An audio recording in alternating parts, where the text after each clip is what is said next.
Steve Chayou, bonsoir. On vous connaît comme étant professeur de Reuma Hui, défenseur de la culture polynésienne. Aujourd'hui, pour les élections territoriales, vous êtes troisième dans la section 3 sur la liste du Tavini. Ça veut dire que vous êtes pour l'indépendance? Absolument. Comme vous le savez certainement, j'ai vécu presque 10 ans aux États-Unis et notamment à Hawaï, et j'ai vu, puisqu'on est dans des configurations assez similaires, j'ai vu effectivement les ravages du colonialisme à Hawaï, et c'est des ravages finalement qui ne sont pas très éloignés de ce que nous vivons actuellement dans notre pays. Disons que pour moi, je considère l'indépendance comme une clé, effectivement une clé de développement de ce pays, puisque l'indépendance nous permet de ramener la souveraineté dans les mains du peuple de ce pays, tout simplement, et de pouvoir décider de nous-mêmes. Alors, pourquoi avoir postulé? Quelles sont vos motivations? Mes motivations, disons que ça fait déjà un certain nombre d'années que j'ai fait mien le combat pour la langue tahitienne, le combat de la culture, de l'identité et surtout de la reconnaissance de la langue tahitienne. Et effectivement, ce combat-là, il n'y a qu'un seul parti politique qui le porte de manière, j'ai envie de dire, légitime et aussi crédible, c'est le Tavini Hui Atira. Comme beaucoup d'autres, certains colistiers n'ont pas postulé, mais se retrouvent sur la liste du Tavini Hui Atira. Comment l'expliquez-vous? Tout simplement parce qu'il y a certains archipels, notamment je pense au Tuamotu, sont tellement éparses, les îles sont tellement éparses et avec laquelle aussi nous avons eu quelques petites difficultés de communication aussi, du fait de la configuration géographique, que nous n'avons pas eu de candidature venant de cet archipel. Ça veut dire qu'au Tuamotu, le Tavini n'attire pas les foules, c'est ça? Pas forcément. Il faut dire que pour que l'information circule, il faut aller sur le terrain et voyager d'atoll en atoll. C'est des coûts et c'est très, très compliqué. C'est pas comme à Tahiti où effectivement un coup de fil ou la télé ou Internet fait que là, on est dans une configuration différente qui est beaucoup plus, compliquée. Mais est-ce que cette situation ne crée pas une certaine forme d'injustice vis-à-vis de ceux qui ont postulé, qui ont respecté la procédure? Non, puisque nous avons des relais, on va dire ça comme ça, des relais sur place, et on consulte les gens qui sont sur place. On consulte si, pour telle et telle personne, s'ils sont d'accord ou pas. On discute en tout cas avec ces personnes. Steve Chayou, vous restez avec nous. Je vous propose de regarder ensemble le résumé de l'actualité. L'hebdo a été préparé par Eric Tang et Ramona Aling.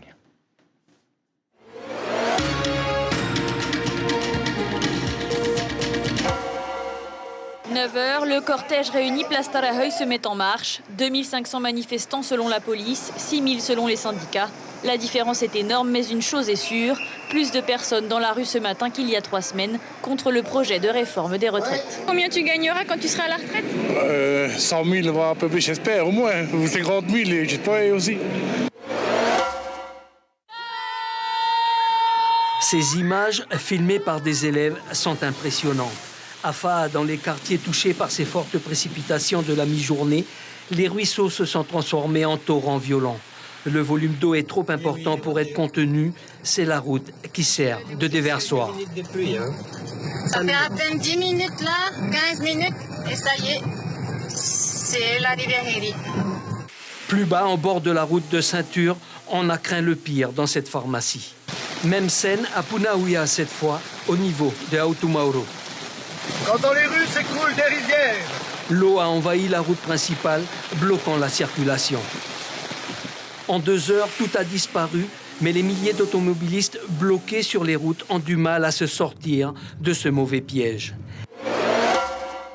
9h30 ce matin, la séance débute dans le calme, quorum atteint, élus de tous bords présents, et l'annonce d'Edouard Fritsch de conserver l'âge de départ à la retraite à 60 ans, censé satisfaire les grévistes. Mais vers 15h, le texte tarde à être examiné, les manifestants chauffés par le soleil ne tiennent plus, et c'est le clash.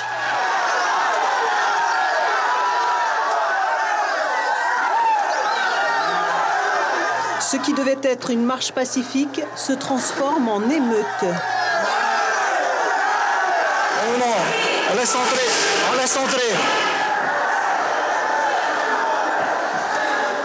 Les forces de l'ordre interviennent et les élus tentent de calmer le jeu.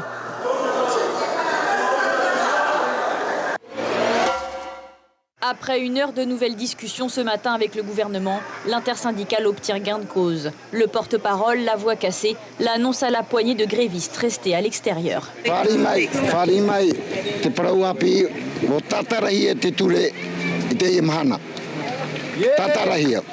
Ce matin, le gouvernement accepte finalement de surseoir à l'examen du projet de loi de réforme de la PSG. L'ordre du jour des débats à l'Assemblée est finalement modifié. J'ai vu cette haine dans le regard des manifestants qui ont envahi l'Assemblée de Polynésie française. Mon vœu le plus cher aujourd'hui, c'est de ne pas voir cette haine dans la rue. La grève est officiellement levée et les débats sur la PSG reportés après les élections territoriales. Avec cette signature, ce sont les retrouvailles entre les deux hommes et le retour officiel en politique pour Bruno Sandras. Cette alliance est pour le président du Yahounoa une évidence. D'abord, la nécessité pour les partis de se regrouper pour pouvoir accéder au deuxième tour des territoriales. Le député à l'Assemblée nationale et son président revendiquent l'ambition du parti, rajeunir et bousculer les rangs et faire sa mue.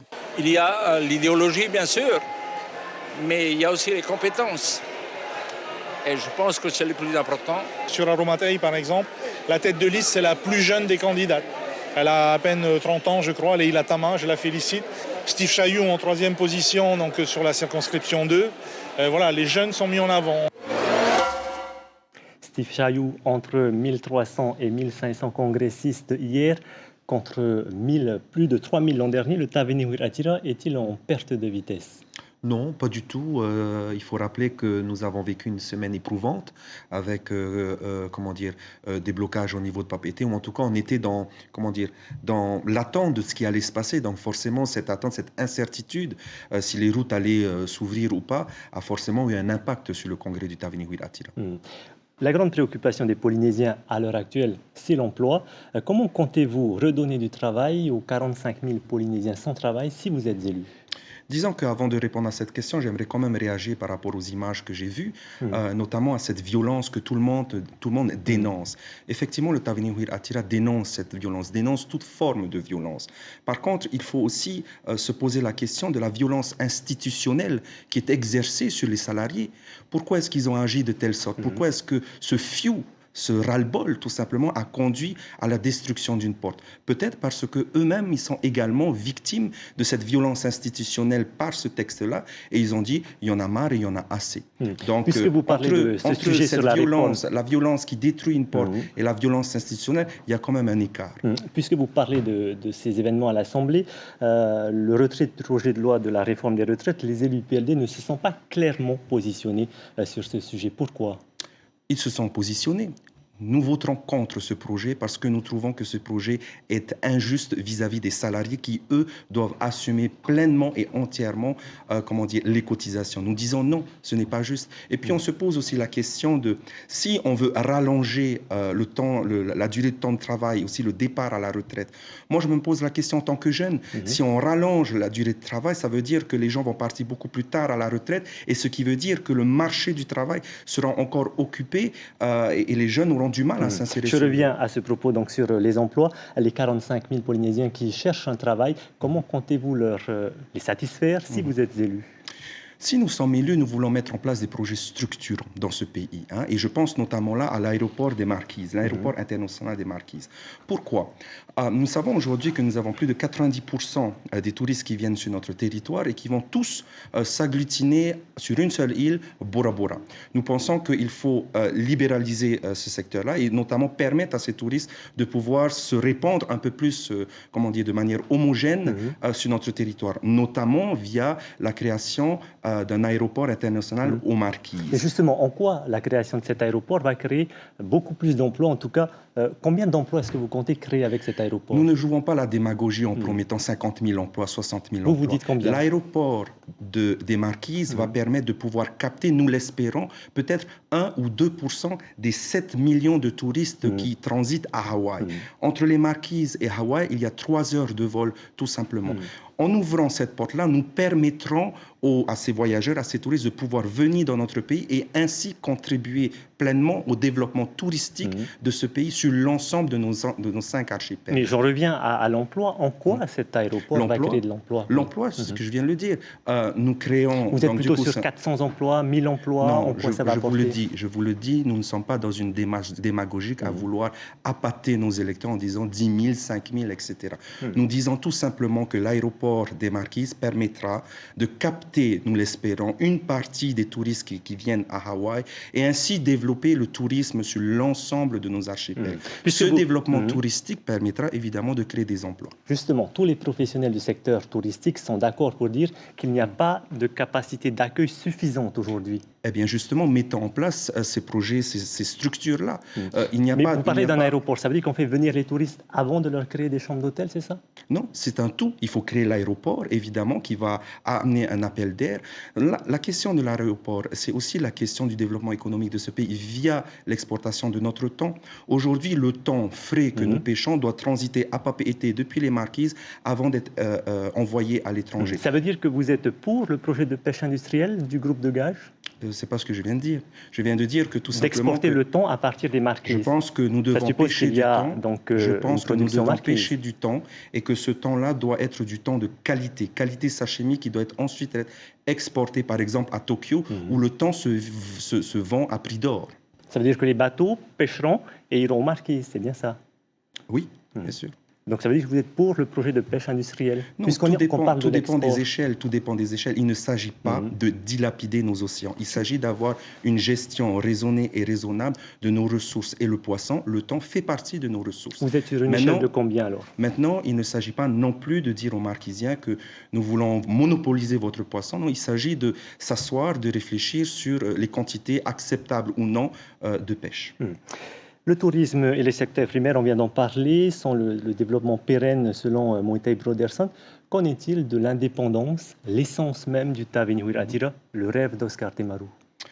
Le rêve d'Oscar Temaru, l'indépendance c'est une clé, c'est un moyen, ce n'est pas une finalité en soi, c'est un moyen pour permettre finalement de retrouver sa souveraineté, de pouvoir décider nous-mêmes de nos propres réglementations sans devoir rendre des comptes à Paris ou ailleurs. Justement, comment concrètement arriver à atteindre cette indépendance? Le 22 avril. Ça veut dire qu'en étant élu avec la majorité, la Polynésie accédera à l'indépendance? Pas du tout. Il s'agit de mettre en place, déjà il faut gagner les élections. Et puis après, une fois les élections gagnées, il s'agira de mettre en place une phase transitoire. On ne dit pas que demain, dès le 22 avril, dès le 23 avril, le pays sera indépendant. Il s'agit de mettre en place une période transitoire qu'il faudra discuter de ces sujets-là à l'ONU, avec la France et avec nous-mêmes autour d'une table. Oscar Temaru avait déclaré que la clé de tous les maux MAUX de la Polynésie, y compris pour pouvoir développer ce pays, c'est l'indépendance. Est-ce qu'il ne faudrait pas, dans ce cas-là, atteindre cet objectif avant de proposer des projets de développement? On peut faire les deux.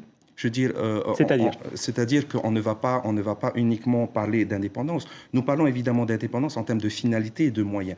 Mais en attendant, il faut atteindre cette finalité en mettant en place certains projets structurants que nous pouvons mettre, l'aéroport des Marquises, etc., en attendant que notre population soit prête pour l'indépendance. Merci Steve Chayou d'avoir accepté notre invitation et d'avoir répondu à nos questions.